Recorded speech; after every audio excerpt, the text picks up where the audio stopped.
On a continent full of many, many challenges, optimism is something that sometimes can be hard to come by. But Henley Business School Africa believe that optimistic leadership is what is required. And they've set up a leadership center to look at aspects such as this. I caught up with the Dean and Director of Henley Business School Africa, John Foster Pedley, and this is for the record. So you've launched this leadership center, and I just wonder, tell us a little bit about its core value. What is it about? Well, it's based on a study of leadership. It started in the UK many years ago, and with a professor called Ben Fogel, who's built it up, and we've opened it here in South Africa. But its core value is really about understanding leadership as not some little thing you pick up from a book. It's a life experience, a life journey. But it's based at heart on an optimistic view of life. And of course, use the words optimism and you're triggering I don't know how many people raging in hate, and how can this life be in any way optimistic? And that's what I'd like to talk about, how optimism actually is at the heart of nearly every act of activism, every act of protest, every act of improvement, every act we do in our daily lives is based on a form of optimism. But it's very fashionable to descend into cynicism or negativism. And I think we have to understand the difference between cynicism and discernment. You know, cynicism and critical thinking, they're two very different things. I'm going to ask you to define optimism a little bit because, you know, for some of us growing up, I think of that song, Always Look on the Bright Side of Life. Yeah, I sing that one. And is that what optimism is or not? Well, that's such a parody of it, but when you watch Monty Python sing that, you can't help but somehow be stirred in yourself by the sort of naivety of it all. And people do think of optimism as pure naivety, but it's not. I mean, there is a form of optimism, which is that, and that's not what we're talking about here. It's not the sort of Pollyanna-ish, yeah, life is fantastic. It's not the denial of how hard life is. There's a very famous author called Viktor Frankl who wrote a book called In Search of Meaning from his experiences in concentration camps.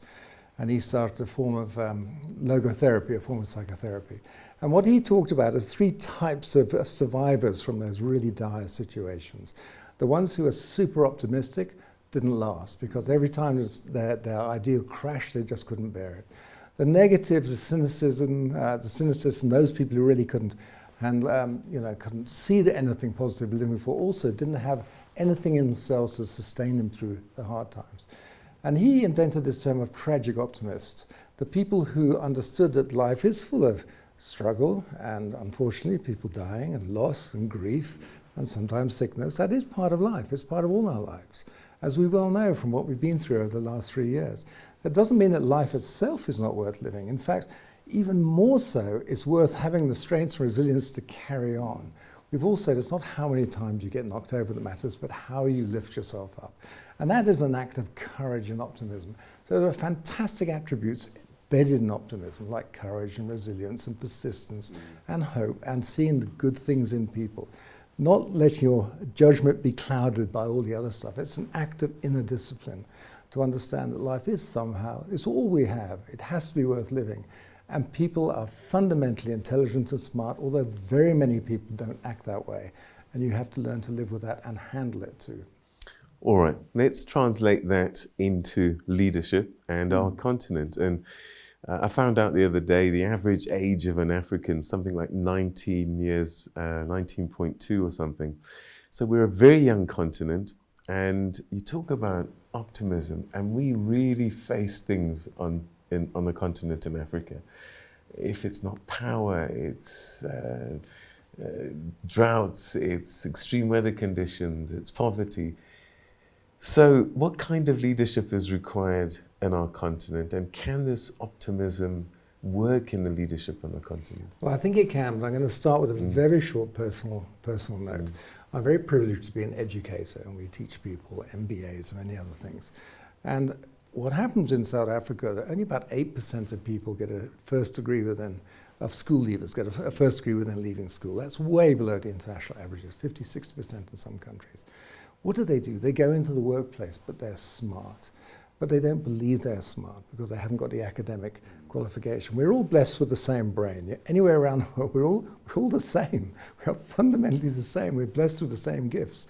And what we see in South Africa is people coming through a lot of hardship into education, recovering it, and seeing themselves lift. You should see their faces when they discover that this whole bag of nonsense they've been sold is purely that, nonsense. As people, they're capable, they can do things, they're internationally capable. So I think what we have to show in South Africa is two things. Firstly, the elders have to step up. We talk about the youth, but who creates the conditions and hope? It's the elders. They have to be the realistic ones who are not cynicism.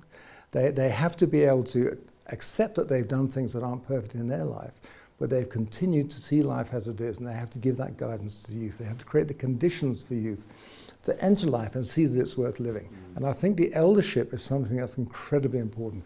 Eldership is not a status you have and revere, although I know there's cultural aspects to that. Eldership is something that should come with wisdom and insight and compassion. Real compassion for people, because you've been through it, you should know something. You know, you've been through it, you should know something. The other thing is youth themselves.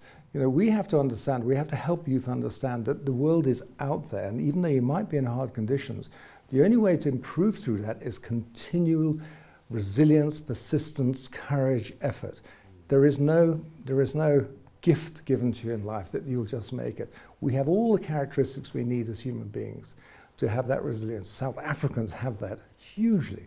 I wish I could share some of the stories that I've seen, and you've seen so many yourself, I know. But that's the basis of what we call hope. Not hope because life is perfect. Hope because life has to be worth living.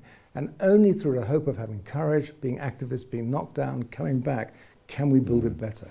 And that's what we have to teach people. I think you've given me some clues for my next question. And optimistic leadership then, what would it look like in the workplace, in the boardrooms, in entrepreneurship? What does optimistic leadership actually look like?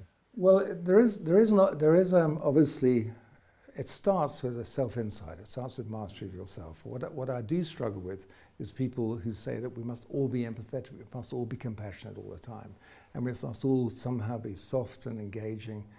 Life isn't like that. Life is hard. In fact, there's a great book by an academic called Jeffrey Pfeffer called The 7 Rules of Power. And he says, this is how people who get power get it. They don't have to be good or bad people, but these are the rules by which people get power. And some of it's quite, what? You want me to do that? I say, well, this is how people acquire power. The choice is how you use it. And so you have to learn to acquire power, because unless you have power, how are you going to influence everything? There's soft power, there's hard power. I don't mean you want to be autocratic, dictatorial. You've just got to know how to use power, because if you want to make big changes, you want to pull big levers, and you want the right people pulling the big levers. You want the right people with their hands on the big money. You want the people who care about others in society. You want the right people in those positions. So if you're a leader, you've got to understand, I think, that you have to listen to people, you have to know yourself, but you also have to move people towards an objective, towards a purpose, because that's what unifies people. The difference is, what is your purpose? Is this something that feels clean and to other people, or is it something that you just sense is deeply self-interested, narcissistic, corrupt, whatever? Sorry, I hate to use that narcissism word because it's thrown around all over the place, and just because somebody has those selfish circumstances don't mean they're pathologically narcissist. But at the same time, leaders have to understand those dark sides of themselves as well. You know, the narcissism, the psychopathic aspects that people have, neuroticism, you know, and the manipulation, the Machiavellianism, those are part of what they call the dark track. Yeah. You have to understand that about you, because they are tools that you must use towards a good purpose, and not just run away from it. You can't run away from what's in yourself. You have to handle yourself. You have to understand who you are. And those are the people we need. People who are humble, sure, but driven, and have an objective. And that objective is at improving all our lives, not just making money for themselves.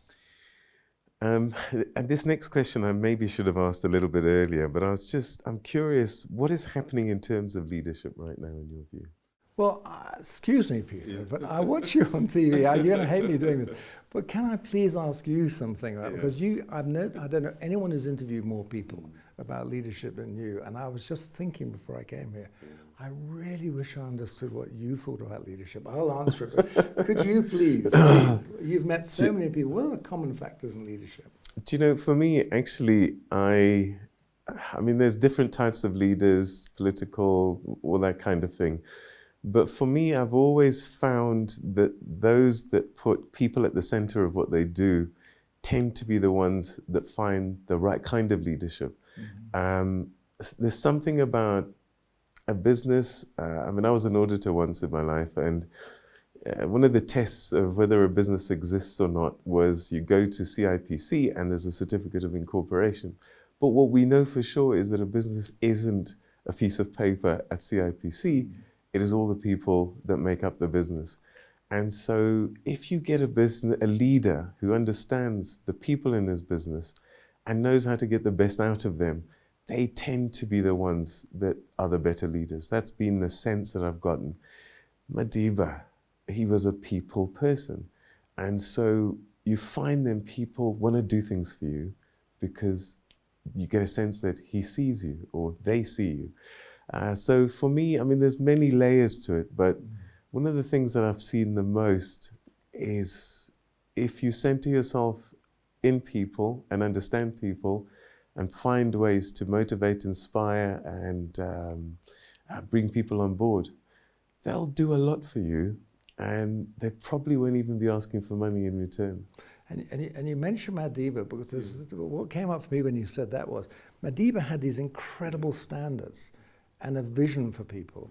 So he wasn't like a soft person. He would lose his temper. He would be very direct on when things weren't to his level.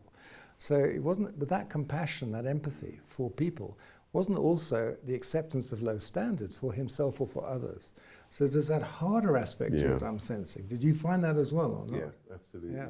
So now you were cheating now. You're turning this around. I'm very sorry, but I really need to know what you know. But anyway, I'll shut up now. Yeah, I mean, and it is a big journey. But I think also honesty and sincerity is quite important. But these are long conversations, and we don't have time, unfortunately. But I do want us to perhaps end talking about the future of our continent. And as I said, and I'll go back to the idea of it's a young continent, and how much must we include young people in our leadership? It's everything. You know, young people, our job as people who are middle-aged and beyond is to create the circumstances for the young to succeed. We can't take it with us. So, you know, and just helping our family or our kin or whatever it is isn't going to help anybody. You need the dignity of having done something for them. That there has to be a deeper sense of who you are than just the security can come from accumulating personal wealth. You have to do something useful. And where's that sitting? That's sitting with the youth through school, through teaching people trades. The disaster of our TVETs has to be turned around and can be turned around. Providing decent education to people with good connectivity, providing new forms of work. The OECD said just a few years ago that only 55% of South African workers have the skills for the current economy, let alone the ones that are emerging now. So we have to get fast and adaptive. So there's some very radical things that we need to do, which will create enormous opposition. So we are going to have to be, in a sense, warriors of a sort, who are optimistic warriors, to give the opportunity of youth. And we have to look at youth. We have to understand what's in them. You've got the exuberance, you've got the sort of teenage years when people act strange, but underneath that is creativity, sharp intelligence. We have to let go of what we may believe about people and change the system to give opportunity for them. And it's not just about giving youth entrepreneurial opportunities either. There's plenty of research that says that middle-aged entrepreneurs are much more successful because they have some experience. Create more middle-aged entrepreneurs. They will employ the youth and apprentice them as well, rather than just turning youth around. So there's plenty of transformations to be done. But we can do it. And the fact is we must. We have no option for our families, our children, the whole of South Africa, the whole of Africa. In fact, even beyond that, we have no option but to create opportunities for our children. However hard that is for us, we have to take that on. All right. And perhaps a final question. You're an educator. Can this optimistic type of leadership be taught and learned? I think it absolutely can. I think it's caught as much as taught. You mentioned Madiba. And that's why people who meet other people like that often can mirror so many of those attributes themselves. I think you can teach elements of it, but I think you can create circumstances where it's much, much more likely to emerge. Great educators are not just teaching to a script. They're creating a multi-level experiences where people challenge themselves, think, see things, and their brains light up and start to connect and see things they couldn't before. You can't just tell somebody that. They have to get to know it. And then they have to connect that with who I am. You have to give people the optimism to try, because it's only through trying that you will truly learn. So the repressive forms of education are terribly bad for growth. They're terribly bad for hope. And the hope I'm talking about, the optimism I'm talking about, is not a soft thing. It's a tough thing. It's a very hard thing. It resonates with the very heart of us as warriors and who we are. That's that sort of hope I'm talking about. Dean and Director, Henley Business School Africa, John Foster Pedley. It's been a pleasure talking to you. And to you.